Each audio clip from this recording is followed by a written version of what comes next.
Hey everybody, this video is for those of you who need to review over week 3, just walk you through it. So it's already in resources. I put it in this morning. It is Thursday. Don't even know what today's date is. The 24th. So Monday, Tuesday in week 3 is first off topic 7, so concept sketching. So this is the week outlook, basically concept sketching and isometric sketching, isometric practice and Onshape, multi-view drawing, and line conventions. So if I look at this, basically pretty straightforward, new content, new language objectives. The agenda is concept sketching, isometric sketching, and then a little quick check for understanding. New vocab, concept sketching, orthographic view, and proportion. Those are all related to today's topics. First thing is concept sketching. I ripped off this from Project Lead the Way. It is basically just a recording. It walks through how to sketch and basically all the same things that are in concept sketching. So I would recommend playing that first. You should just be able to click it once and it should play. I put it on mute, but in Justice, it basically shows physically how to sketch things, what proportions are, why they're important, shading, basically a video version of the old PowerPoint that they used to have. A couple more slides and just walking through how concept sketching should look, why and what front view is decided upon and why it's decided upon. And then I force them to kind of try it on their own. They get to pick one of these.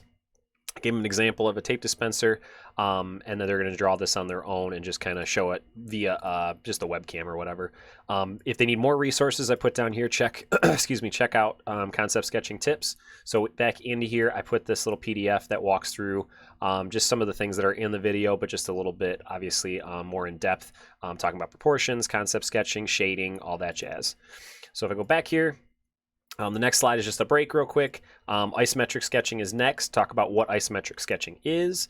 Go over specifically where all these views come from and what they mean. One thing that I would really harp on is just talking about these angles, what variables are actually within the front view, width and height, so to speak. Right, depth and height. Top is obviously depth and width. So just talk about this cube a little bit, where these 30 angles even come into play and why they're there.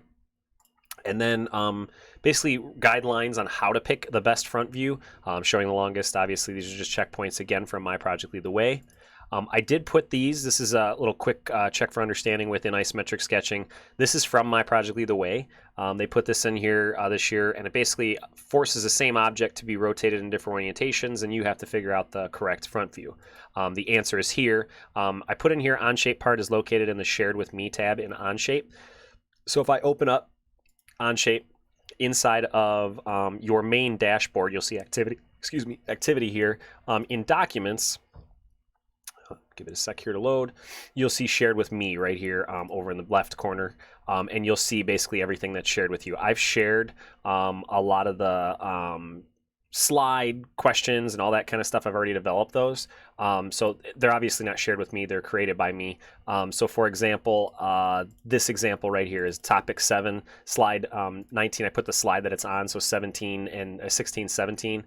And basically this just gives you a way of showing kids that this is the front view, so this is the right view, and then this is the top view. And basically it's just going to show, again, just a way of representing where those views are coming from and why they look the way that they look and how the decision is made. And then I walk through basically here more in depth on why that decision was made to make that front view. A little bit more explanation on isometric views and Wednesday's assignment. So using the knowledge that they just learned, basically, they're going to create an isometric model given the multi-view drawings. So in a case, and it says isometric oblique pictorials is another little walkthrough, but they're going to complete 1 through 4. You are going to do number one for them of the isometric practice problems. I have again done this one. This one is 19, topic 7. So if I go back here, you'll see again in Shared with Me, mine's created by me, obviously. You'll see topic 7, 19 here, slide 19. And again, I've already created that for you. They have the multi-view, where the isometric is coming from. I've actually created a drawing file to show you too. So here's the solid model. The tabs are down here just to show them that these are the multi-view and this is the isometric of that multi-view. So what I want them to do, or what we should make them do, please ask questions. Here is basically the guideline. Your teacher will walk you through one of the isometric problems. All they have to do, and the only expectation is not to do a drawing file or anything like that. All their expectation is to take inside of isometric obliques is that other PowerPoint that I represent or talked about on Wednesday. And again, this is Wednesday. It says practice problems right here. All they're expected to do is take each one of these multi-views and create the isometric or the solid model. The only weird one or the only difference, these are all in inches. Number 4 is in millimeters. So I represented that. I said that in the submission folder here. Isometric screenshots is where they're actually, please submit isometric 2, 3, and 4. I'm actually going to change that, and I will change it right now because if I don't, then I'll forget. They should be doing all of them, even the one that you've already done for them. I just want them to get as much practice as possible. 1, 2, 3, and 4 that you created in Onshape. So I'll press submit there, get that done. And I put in here isometric number 4 practice problems is in millimeters. All their practice problems are in inches. So just kind of reiterate that just so that they can they don't mess that number 4 up. If I go back to week 3 here, keep going back with the slides, check for understanding. A little Kahoot here that just kind of shows them a whole bunch of multi-views, and then they're expected to kind of see which is the correct isometric using that method. The link is down here, and if you can't find it, I kind of did this from now on. I put the title and I made it public, so if you can't find or this link doesn't work for whatever reason, you can just search this in the public Kahoots and you should be able to find it. And that's it for number 7. Wednesday, again, like it kind of says here, they're just going to do those 4 problems and make sure that they're in isometric, take a screenshot of each of them and submit them, obviously, right here in isometric sketching. For, again, Thursday now for week 3, you're going to see topic 9. So pretty straightforward here. Again, line conventions now, multi-views, and then check for understanding. It's a little long, but it's very simple slides. So they look like there's a lot of slides, but in reality, it's not too bad. So we start talking about line conventions, a drawing file, a multi-view drawing, and then what line conventions are, and then spatial visualization, just understanding where these views are coming from. Line conventions, multi-views, check for understanding. So the line conventions, I separated them obviously with a little definition and an example showing them a little definition of what line conventions even are. I only went off of 4. There's a lot more, but I'm gonna separate them just so I don't overwhelm the students with too much at once. So object line center mark, and then we go right into multi-views. Give them a quick little break. And then this is the multi-view drawing, includes a series of 2-dimensional line drawings, the definition. I would walk them through and say, okay, so this is the orientation of way that a multi-view drawing should look. Most of the time it's just top, front, right, but if you need those other sides to represent, you have your bottom, your left, and your rear. Just talk about that real quick and then just show them this, and this is a good example. The first, and this is again my Project Lead the Way steps on how to find or how to create a multi-view using projection, construction lines, all that jazz, kind of goes through this. I like to use Onshape a lot to show how I'm getting each one of these shapes. Keep going, and then it talks about how many multi-views you even need. So you'd only need 1 multi-view, for example, for a cylinder, 2 views in this case for like a symmetric part, and then 3 or more for anything that needs to be displayed to show a little bit more detail. Quick little, I guess, quiz, whatever, formative assessment here, talking about these, what is, common. These have been in here for 20-something years, I feel like. So anyways, it's just obviously the top view is the same. Same scenario here. Your teacher will show you the missing views on Onshape. I want them, what I'm going to have them do is say, what do you think that looks like real quick? Just do one of these. And then again, in Onshape, I've already created those. So this is topic 9, slide 20.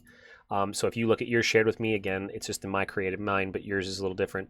So I have slide 9, 20A.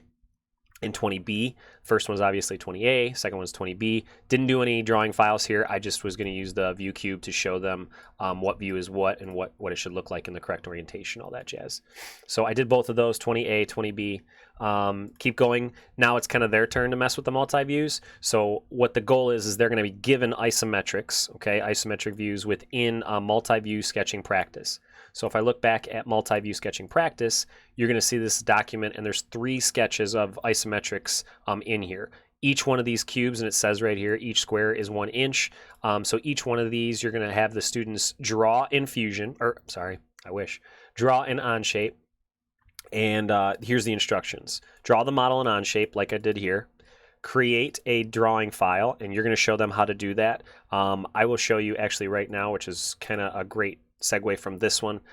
So let's say I want this to be a drawing file.